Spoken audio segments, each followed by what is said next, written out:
Good evening. We are back to the study of the Spirit's book. We are still in Law of Destruction. I'm not sure we'll be able to finish today, but we still have 3 items to go. The first one is cruelty. We talked about wars. We talked about the law of destruction, which is a natural law, a divine law. Destruction with the objective of renewal always. So let's go now to this item, question 752. Philip. You're on mute, Philip.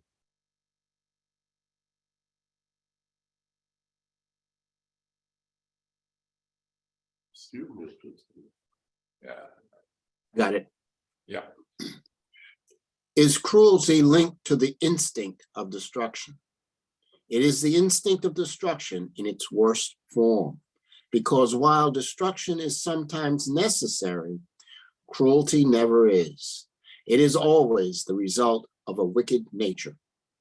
Yeah, so there is a distinction here between cruelty and destruction, right? The law of destruction is a natural law, but cruelty is our inferior tendencies, we acting on our inferior tendencies. So is a destruction? Yes, because every time we are being cruel, we are destroying, even if it's someone's state of mind. But it's not a natural law. It's not part of how destruction has to happen, right? Destruction, when it has to happen, is with the objective of renewal, objective of, like we studied in the previous weeks, with the objective of making things move faster when needed, right? Again, remembering always that we are eternal spirits, that what can be destroyed is everything that is physical.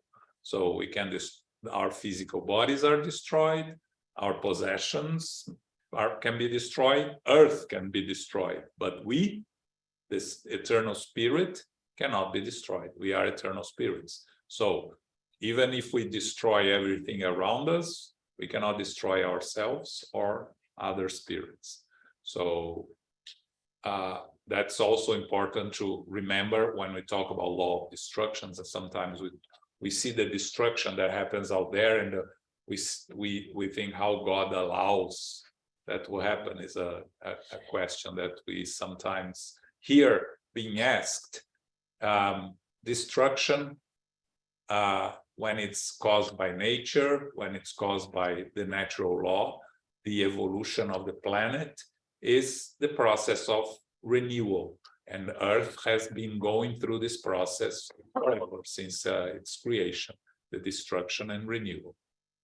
But when we destroy things or others with cruelty, it's always the result of our inferior nature as spirits not yet evolved enough. Okay? Okay, questions? Okay. You're on mute again, Philip, for some reason. Why is cruelty the dominant characteristic of primitive humans? Among primitive peoples, as you call them, matter overpowers the spirit. They surrender to their animal instincts, and as they only care about their physical lives, they think only of self-preservation. This normally makes them cruel. In addition, people whose development is still imperfect are under the influence of imperfect spirits with whom they attune until more advanced people arrive and destroy or weaken that influence. So when we talk about us as in the beginning of our evolutionary process, when we are primitive humans, right? Is cruelty something that we bring from the our evolution from the animal phase? No, right? Because animals are not cruel. They only act on instinct, on surviving instinct.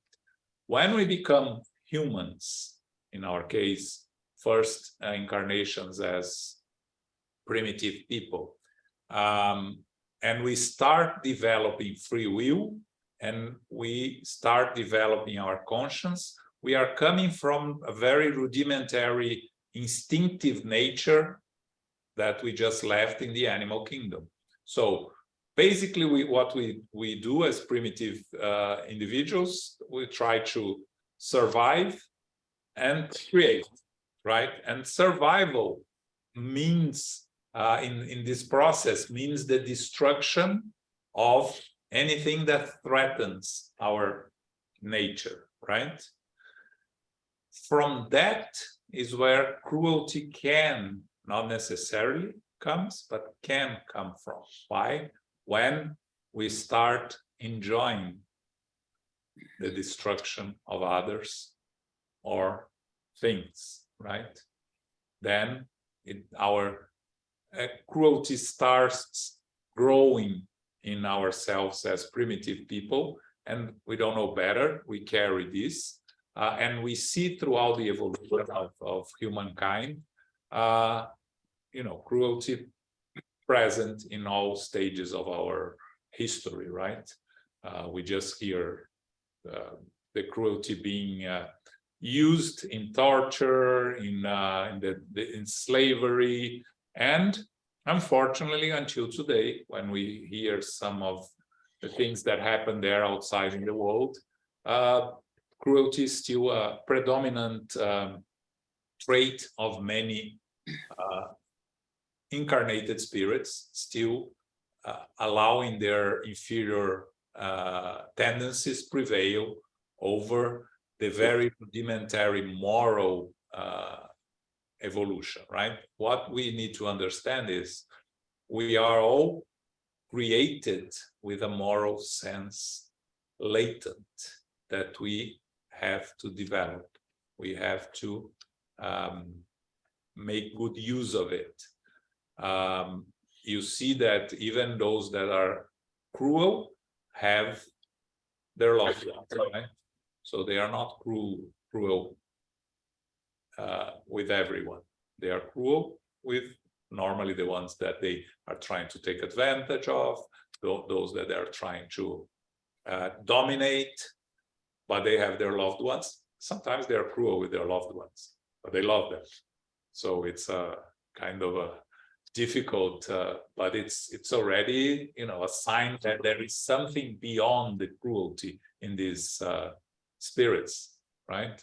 So what we know that is a characteristic of imperfect spirits. And of course, being incarnated, those that act on their inferior tendencies, they will have the company of the imperfect spirits that are either their enemies and want them to cause more harm to others, or they want to cause, they are there because they are enemies of those being harmed, or because they are just like the company, right? Misery loves company.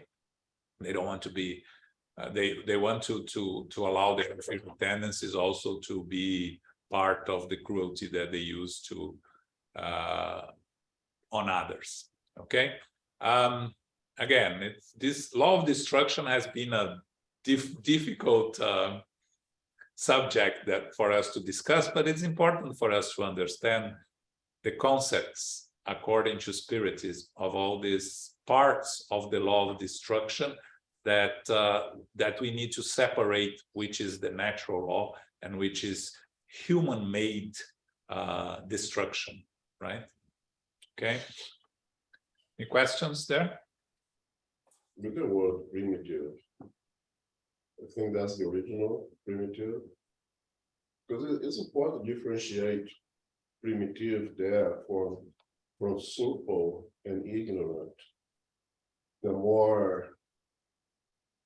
less educated, they are not cruel.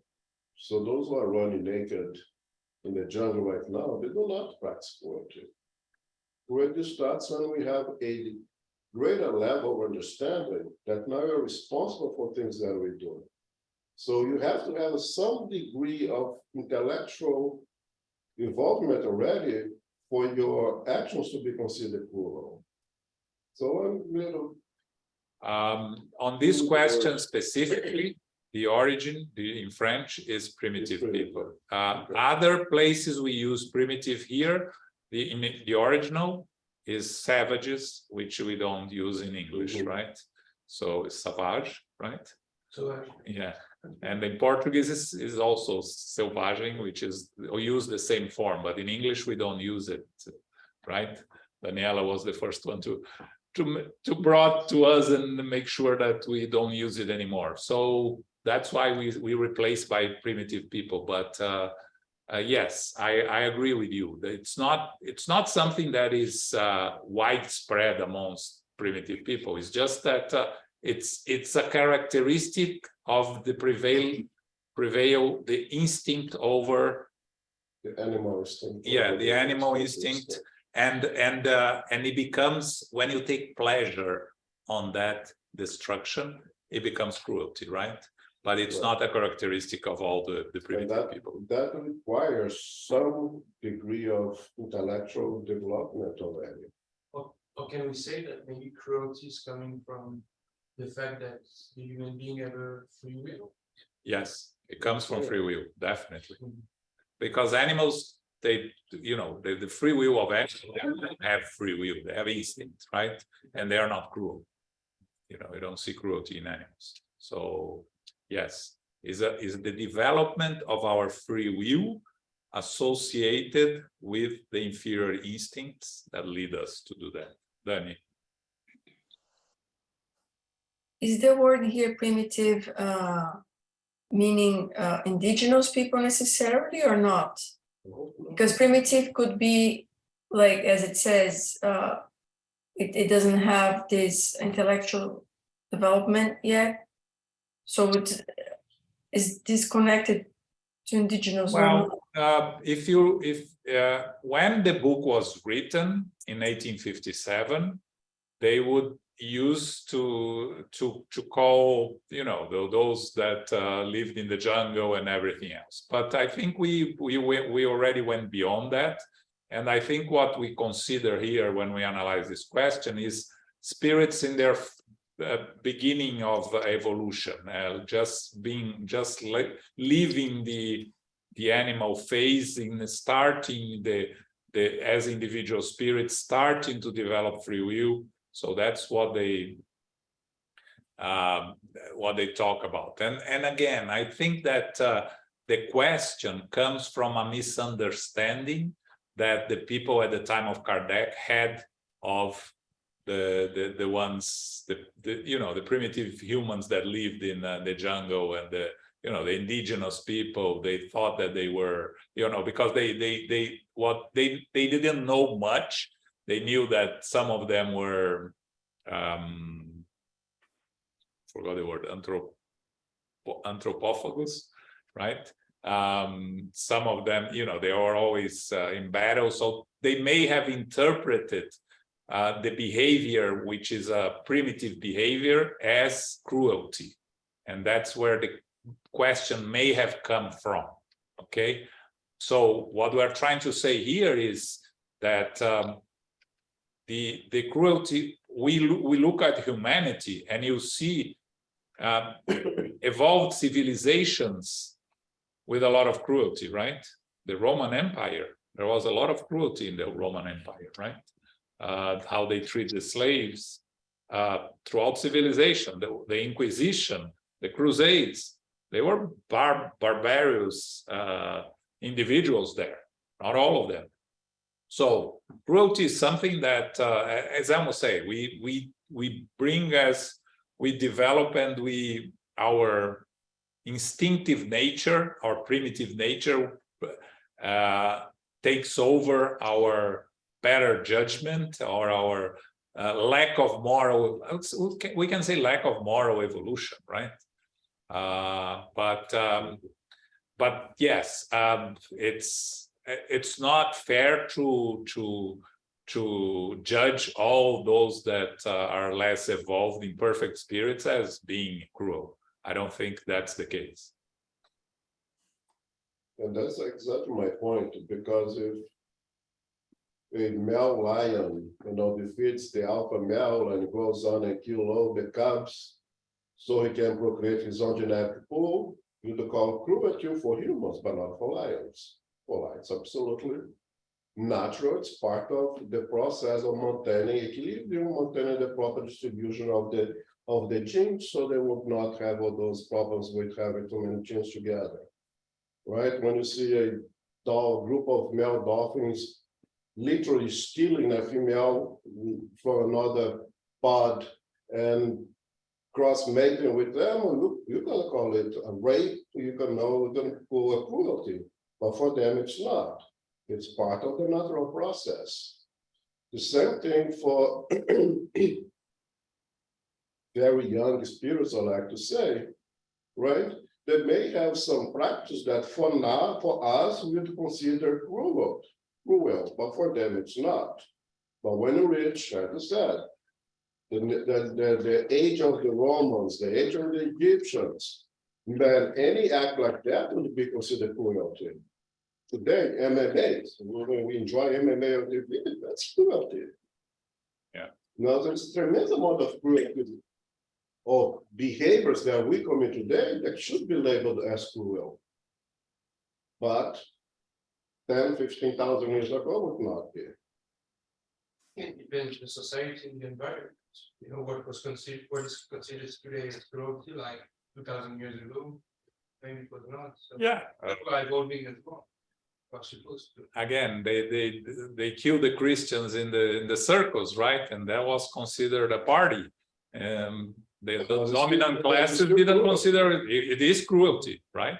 There is an absolute and a subjective, and an absolute and an objective, it is cruelty. Yes. Set somebody else on fire, it's cruelty. But but at that time was accepted by part of the society, which is different than not being It was a set that accepted cruelty as normal part of their lives. Yeah. All right. Hopefully another 100 years, we're gonna look at lots of people who watch MMA, believe MMA, how cruel, how horrible it was. Yeah. 754. Does cruelty indicate the absence of a moral sense? You can say that a moral sense may not be developed, but do not say that it is absent. Its principle exists in every human being, and over the course of time, it makes beings kind and humane. It exists in primitive peoples, just like a bud contains its scent before it blooms into a flower. Human beings contain within themselves every faculty and ability in the rudimentary or latent state. These faculties develop according to the circumstances in which humans find themselves. The excessive development of some halts or offsets that of others. The overstimulation of the material instincts extinguishes the moral sense, as the development of the moral sense gradually weakens animal faculties. Okay. So that's a very important concept here, right? A moral sense is not yet developed, but not absent.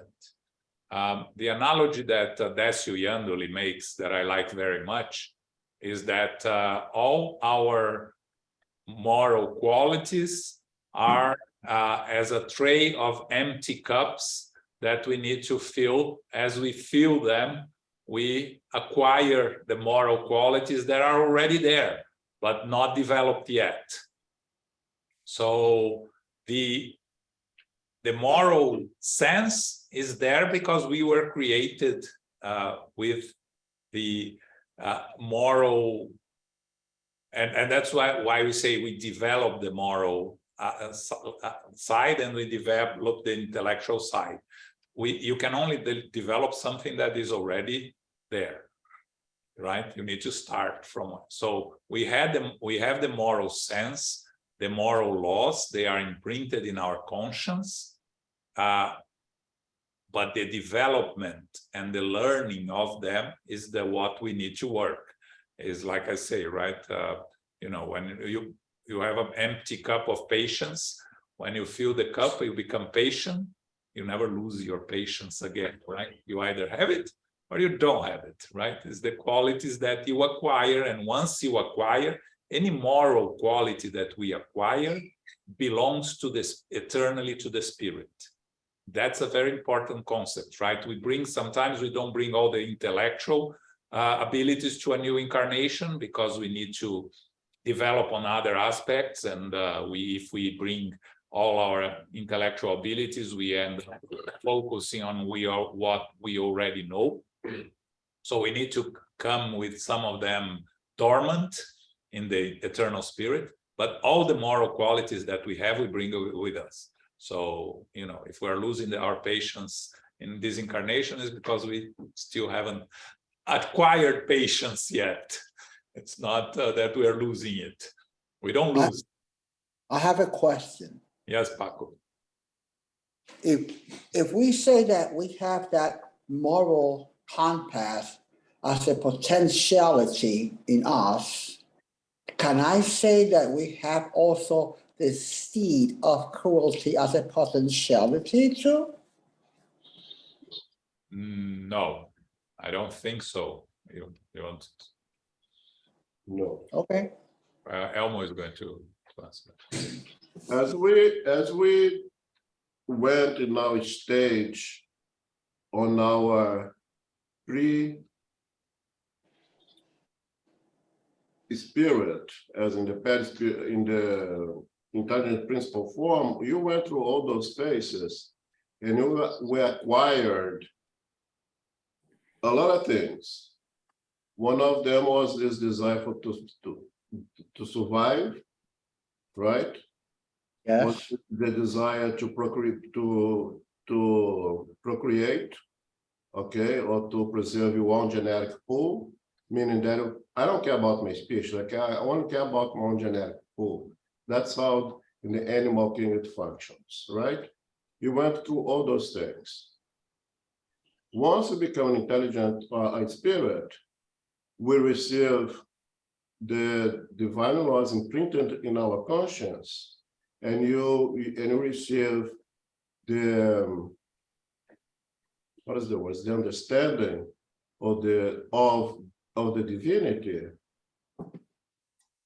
We don't lose all those things that we had, but at that point we are supposed to use our conscience, our free will, and this concept of divinity to act more in a spiritual way and less on an animal way. But when you allow our animal instinct to overpower our spiritual nature, then we act in a cruel way. So we don't have those seeds of there. We went through those phases to learn how to survive.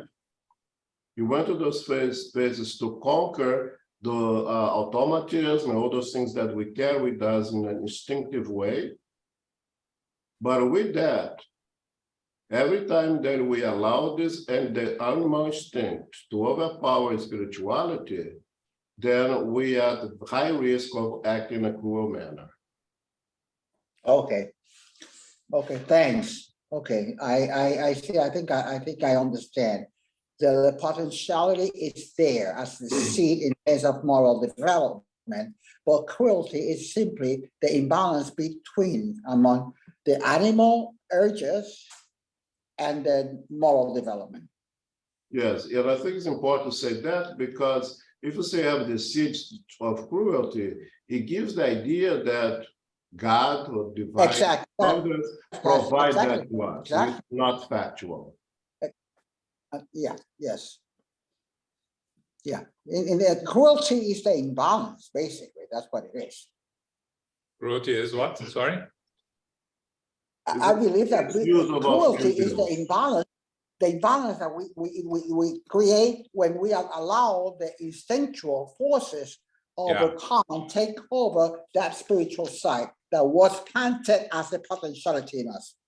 Yes, yes. I almost said here, it's the misuse of our free will, right? It's using our free will to act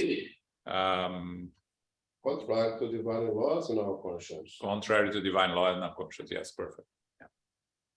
So I understand that we cannot go backward and we acquire a sense of morality, we keep it like for this step and the next steps. But can it go mute or like be, because certain people, like take the extreme example of Hitler. I'm not sure that as a kid, he was like an evil guy or something like this. So it means that you acquired a certain level of morality in his evolution. But after, I don't know if it went mute, because if we consider that we cannot go backward, that's fact. How can like a person become so evil? It was already there, and the opportunity allowed him to act on his cruelty, right, or inferior tendencies. So when you talk about these people that act with cruelty, right, it's a combination of something that is already there plus opportunity, right?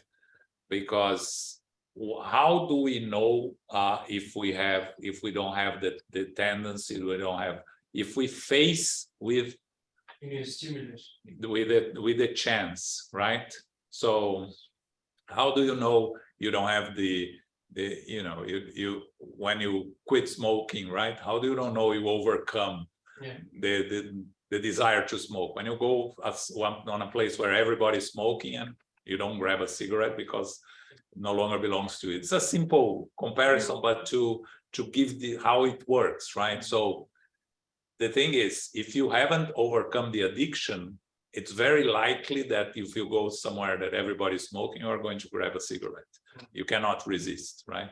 So when opportunity presents for these spirits to act on their inferior tendencies, and if they have, again, it's an opportunity, and if they can get away with it, which is something that is important also in our society, right? People try to get away with it.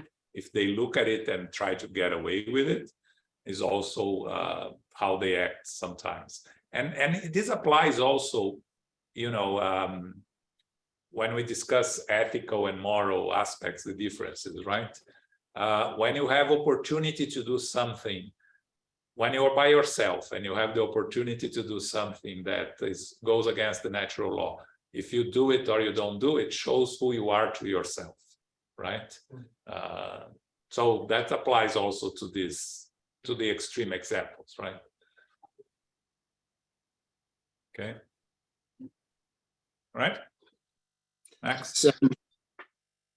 755. Why do we sometimes find individuals as cruel as primitive people in the most advanced societies? Just as you may find rotten fruit on a tree that is flourishing with healthy fruit. They are wolves in sheep's clothing, wearing the cloak of civilization. Low spirits may incarnate among more advanced human beings in the hope of advancing themselves. However, if the trial is too difficult, their rudimentary nature prevails. So we are all imperfect spirits. We are placed where we have the best opportunity to progress, but many of us allow our inferior tendencies to prevail. And then, you go, when we talk about, a world of regeneration where we are moving into, right? And normally when I give the example, we live in a world of trials and expiations, or trials and atonements. We're moving into a world of regeneration. The only difference is where we are now, evil prevails over goodness. And on a world of regeneration, goodness prevails over evil. So we have more good people than evil people, but we still have inferior spirits there. I used to compare, you think of a Denmark, for instance, which is considered one of the most advanced countries in the world overall, right? It doesn't mean that you don't have people that commit crimes, these are spirits that are having the opportunity to live in a more advanced society for them to learn and correct themselves. But not all of them succeed. You know, they yield to their inferior tendencies and end up taking advantage of opportunities and making it more difficult. So what happens to these spirits? Well, next incarnation, they won't have the same opportunity to incarnate in a nice place like that. They will face a much more difficult incarnation, somewhere where the suffering will help them build character, because at our stage of evolution, unfortunately, suffering is what builds our moral evolution, right? We can evolve through love or through pain. It's our choice. Most of us choose to evolve through pain. Yes, because we don't know how to love enough, right? It's a chapter. Okay. All right. You're on mute, Philip. Again. 756. Will a society of good people one day be purged of sinners and criminals? The human race is progressing. Those who are under the power of wrongdoing and who are out of place among good people will gradually disappear, just as defective grains are separated from the good when wheat is threshed. These spirits are reborn into another body, and as they acquire more experience, they will arrive at a clearer understanding of good and evil. You have an example of this in the plants and animals that human race has found a way to improve, and in which it develops new qualities. It is only after several generations that the improvement becomes complete.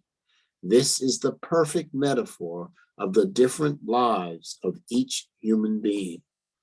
Yes, the law is of progress, right? It's one of the natural laws, is law of progress. We are always progressing. We, individually, society, planet, right? It's a combination. So as we evolve, continue evolving, we can understand that eventually there will be one day where we won't have any criminals living amongst us, right? But spirits that still are not perfect, but that are working towards their progress, right? You think of the spiritual world, right? Because we are a copy of the spiritual world in terms of, with some differences, right? But you have a place like Nosso Lar in the spiritual world, right? Which is the lowest level of organized colony in the spiritual world. There are no criminals in Nosso Lar. There are imperfect spirits, still spirits that need to learn, but all the spirits that are there have a desire to improve themselves. Even if you still find those that have a desire but don't make an effort, you know, like we are here, we are imperfect spirits. Sometimes we want to improve, but we are lazy, right? So you think of this progress moving forward, and you can imagine one day when Earth is much more evolved place, still not beyond the planet of regeneration, the next stage, which is a happy world, that will be a place there will be no criminals, right? Not all perfect spirits, but much more advanced spirits. So what's happening today on Earth, like it's been said by Manuel Filomeno de Miranda through Divaldo, right? That spirits that are doing evil with the intention of doing evil are being removed slowly from the planet. They are having their last opportunity to incarnate, and that's why we still see some horrible things happening out there. But a large number of spirits are being already transported to a less evolved planet, a more primitive planet. this is part of the process of the transition of Earth from being a world of trials and expiations to a world of regeneration. So the spirits that practice evil for the sake of evil are being removed. The spirits that are followers, they are doing evil because someone else is doing evil and they follow, those who still have an opportunity to come back here and to learn. So not all spirits that are doing evil are being removed, but those that, the leaders, the ones that do evil for the sake of evil, right? And again, it's not a punishment, because the law is the law of justice. It is because their mental vibration no longer aligns with the vibration of the planet as the planet moves into a world of regeneration. So they cannot connect themselves mentally to this planet anymore, and they need to go to a less evolved planet. What happened here on Earth, the time of the Egyptians, right? The exiles that came from Capella, that built the pyramids and the Egyptian civilizations. These were exiles from a more advanced civilization that could no longer be there, and had to come here to this primitive planet that was 10, 15,000 years ago, right? The planet Earth. According to the book On the Way to the Light by Emmanuel, all those spirits that came to 4 different places here on Earth, all those that came to Egypt already went back. The ones that went to the ones that went to Europe, to India, and to the region where is China today, many of them are still here with us. But the Egyptians are all back. So because they evolved morally enough to return to their original place, right? And again, for those exiled from Earth, also they will have the opportunity. They help the other civilizations enough to progress. They will have the opportunity to come back to Earth when Earth is more evolved, okay? And we're talking in terms of general, right? The transfers from a world of more advanced to more primitive world, it's made in groups. The evolution from a world like this to a better world is individual. So you can evolve more than Earth and move to a more advanced planet on your own. It's not a group thing, it's an individual progress. But when your group is removed from a planet that is evolved to a less evolved planet, it's made in groups. Okay. All right. I think we're done with cruelty here. The next item, dueling, is something that used to have. We no longer have dueling in the way we had it in the time of Kardec. But, you know, we have dueling still in other senses, right? Not by killing each other. Well, sometimes it's still by killing each other in some gangs and things like that, right? But dueling here, as this was at the time of Kardec, we no longer have, and, you know, it's a sign of progress. It's how we can see that we are progressing, right? So it's just 4 questions. Let's read 2, Philip, and then we read the other 2. 757. Can dueling be classified as a legitimate self-defense? No. It is murder and a ridiculous practice worthy of barbarians.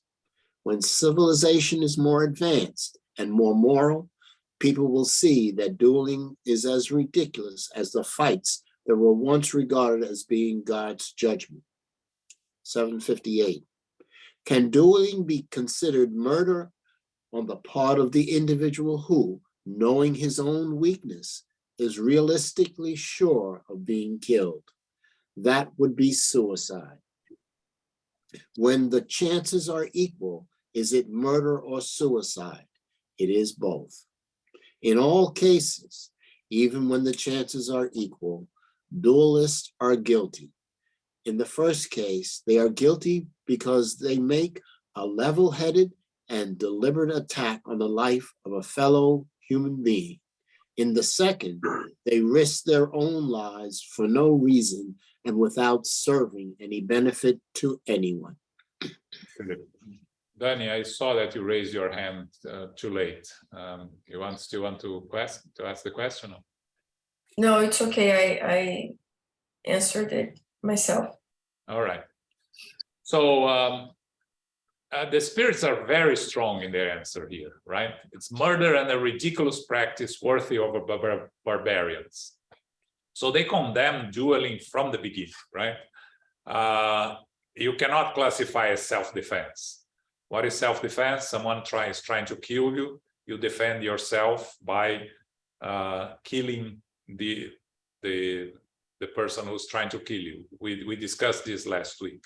But dueling is not self-defense because dueling is premeditated, right? You agreed that you are going to go out there and duel, kill or be killed, right? So as we evolve, as they say here, people see that dueling is as ridiculous as the fights that were once regarded as being God's judgment. Human law prohibited dueling, right? Eventually, I don't think there is any place where dueling is allowed. I don't know the laws of all countries in the world, but if there is somewhere that still it's allowed, it's just, it's really, really the minority, right? And that's very interesting, the second question, right? So you go to a duel knowing that you are going to be killed, it is a suicide. That's a very interesting point, right? Because you are not killing yourself, you are making someone else kill you. And it's a murder. We discussed murder last week also, right? If you kill someone, if you go to a duel knowing that you are going to win, you are murdering someone. And that's, again, against the natural law. It's a murder, right? So it is, and the problem with duel is that it's more serious than when you kill someone reacting to something, in a excess of rage, you go and kill someone. That is less serious in terms of consequences. Still serious. Your crime is a crime, right? It's against the natural law. But when you do level-headed, when you plan, when you go to a duel, so you have all the time in the world to think, reflect, and not do it, and you still do it, it's a premeditated murder. So it's even more serious than murder in an attack of rage or something like that. Okay. Okay. All right. I have a question. Sure. And this is not really, this is probably from an educator's perspective. If this is dueling no longer relevant, it's no longer anywhere in existence, should we read this? Again, that's why I'm trying to read fast. But I think we have to reflect here how much of dueling still exists in society without the murder, right? Without killing each other. But, we are dueling for other things nowadays, right? So we are trying to destroy other people's lives for reasons, it's not, we're not killing, but we are destroying someone's honor. We're destroying someone's livelihood. We're destroying someone's, way of living. So these are all. Okay, if you want to call that duels, okay, but I don't want to call them duel, but Joe, I'm asking us to reflect on that still exists some forms of duel. And again, we're not going to eliminate 3 questions from the Spirit's book, because then you cannot damage the original, right? So we are. No, going to no, keep it there. it's not a matter of damaging. I don't think in terms of damaging. You know, you could say, well, you know, this topic is interesting, but it's not really that relevant nowadays. If you want to read it, you can read it on your own. But it's not, I don't see that relevance at all.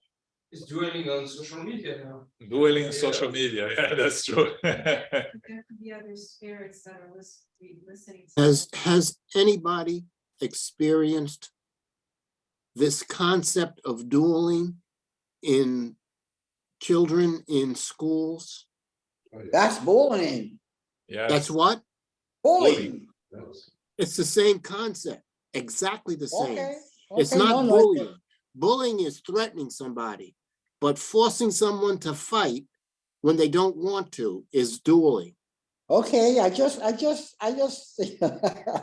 I'm sure that this. I just thought of it as not something like, okay, if you do feel it's very important, it's okay. I don't have any one way or the other. I thought that, oh, I don't think it's I think it's relevant, and is relevant also at least to show the progress of humanity.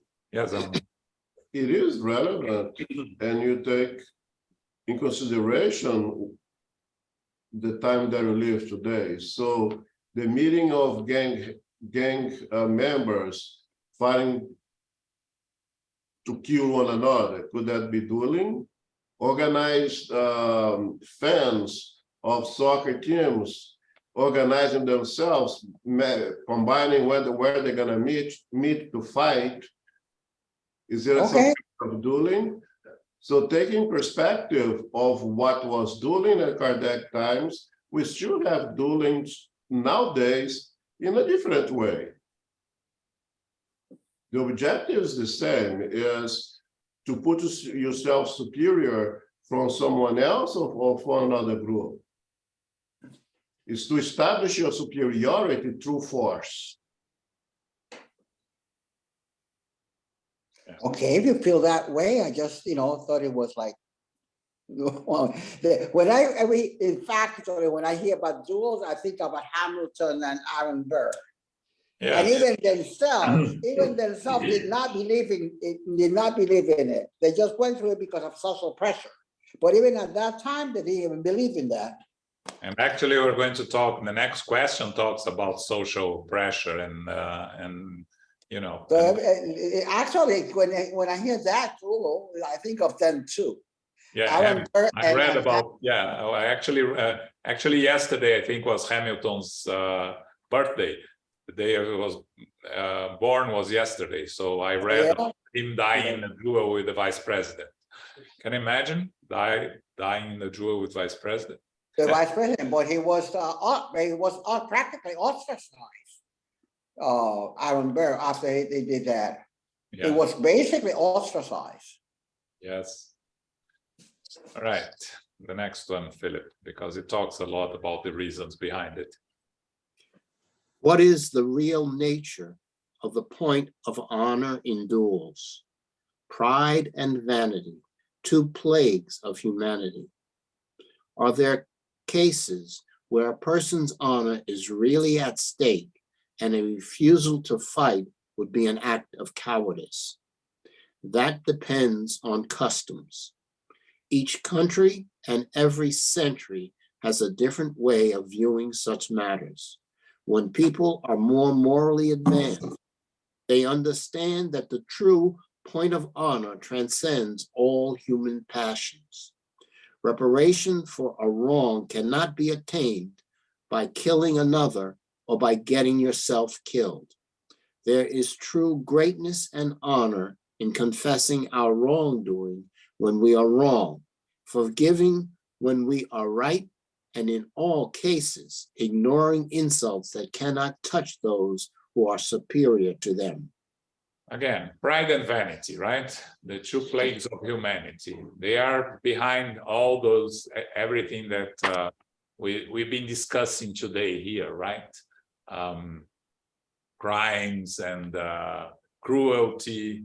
In the end, it's all based on pride and vanity, right? What Elmo just said. Why do we want to feel superior to someone else? That's pride, that's vanity, right? So these are the two plagues of humanity, and these are the reasons for duels to exist, right? Because the honor is offended, your honor is offended, and then you challenge the other person to a duel. Nowadays, it's not a duel, but we challenge others because our pride is offended, our honor, our pride is offended, and then, you know, you go to prisons, you have the prisons, you have all this, you still have duels in prisons, right? You have killing in prisons caused by rivalries, right? So it's still very present. Again, the difference is that dueling, like it was there in the time of Kardec, is not it's not allowed by human laws, right? It's a crime according to human laws. Every killing that happens because of a fight is considered a crime according to human laws, with a few exceptions in some countries that we're not going to go to the exceptions. We're talking about the general rule, right? I know that there are countries that you can kill your wife if she hasn't behaved, and you are free from human justice, right?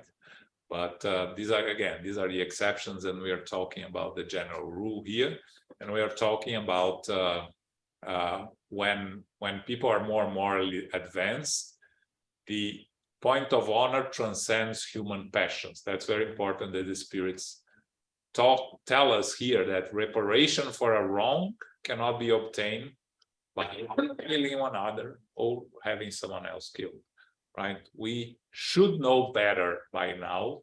Unfortunately, we're still choosing the wrong path many times, right?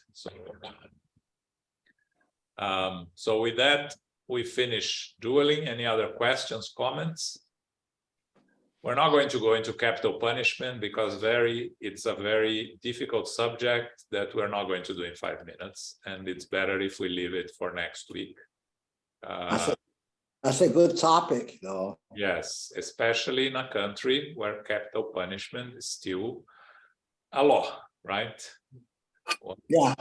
One or the only considered civilized country that it's still exists. But, Really? yes. Oh, really? The United States is the only country, civilized society that. Or advanced society or civilized, I don't know how we want to call, but developed in the sense of economically developed society. Let's call it industrialized society, okay. Industrialized, yes. Industrialized society. Yeah. Wow. So China, yes, but China is not still considered an emerging markets. Yeah. So, but again, yeah. Well, China is the country that executes most prisoners in the world, right? But China is what do you call it? China is an emerging market, isn't it? Yes, and again, it's the difference between rich economically and developed country it's not the same thing, right? Saudi Arabia is very rich, but it's not a developed country in the sense of a democracy and all the other things that are considered as a developed country. But we get back to it next week. We'll discuss it next week, and because it's the last item on law of destruction.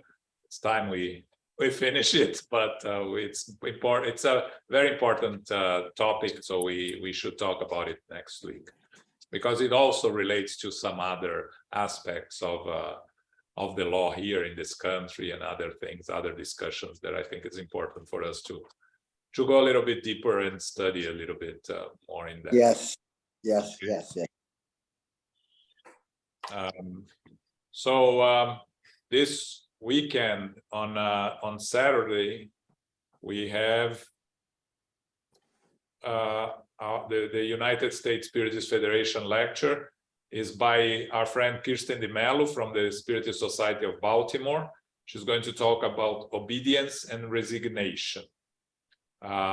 and she says that everyone wants to suffer less, but we seldom do we know how to achieve that goal. The gospel has long since given us the keys to the gems of inner peace, and some of them are learning what it means to embody obedience and resignation. Okay, so she's going to talk about it on Saturday, 11 a.m. on the United States Spiritist Federation YouTube and Facebook page, and the International Spiritist Council YouTube page. Sunday, we study the Gospel According to Spiritism, is the second Sunday of the month. Book Club next Wednesday, 7 p.m. discusses chapter 2 of the book Hail Christ. And also mark your calendars for two things. February 5th, a Sunday from 2 to 4 p.m. We're going to have a discussion here, presential only, not online, on mediumship. It's a seminar about mediumship for those that are curious to learn more about mediumship. Okay, it's from 2 to 4 p.m. on February 5th. And Divaldo will be coming to New York on March 23rd. So save the date. We don't have the place or the details yet, but you can already save the date. It's a Thursday, so it will be a day that we won't be here for our regular meeting. Okay. Carol, can you do our final prayer? Sure. Thank you very much, John and Elmo and everyone for participating. Thank you, Philip, for reading. Infinite Creator and Supreme Intelligence, we are grateful to be together this evening for our studies of the Spirit's book, our topic being cruelty and dueling. We know that cruelty is connected with free will, associated with early phases of human development and instinctive behavior. Cruelty is part of developing into a more humane and spiritual individual.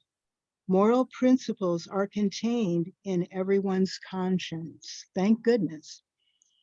We are all progressing and assisting the earth to evolve into a planet of regeneration with higher vibrations. Dueling, of course, is based on pride and vanity. To defend one's honor, it is a crime in human law, and it is also a crime in spiritual law.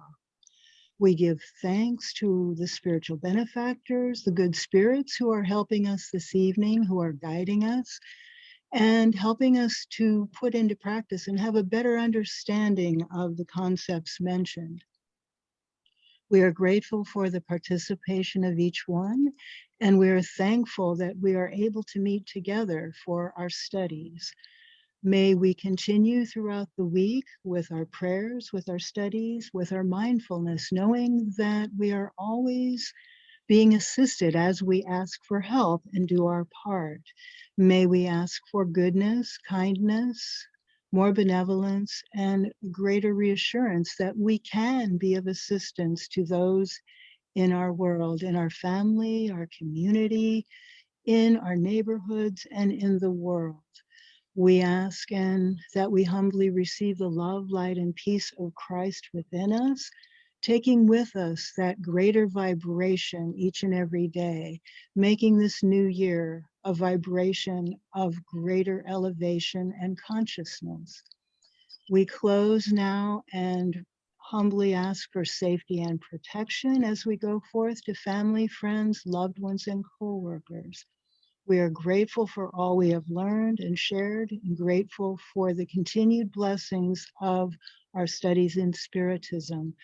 We ask that our spiritual benefactors help those in the world, those suffering spirits in the physical world, as well as the spiritual world. May those needs be met, and may their faith endure and go forth to receive these guidance and blessings. We close and remind ourselves to be beacons of light.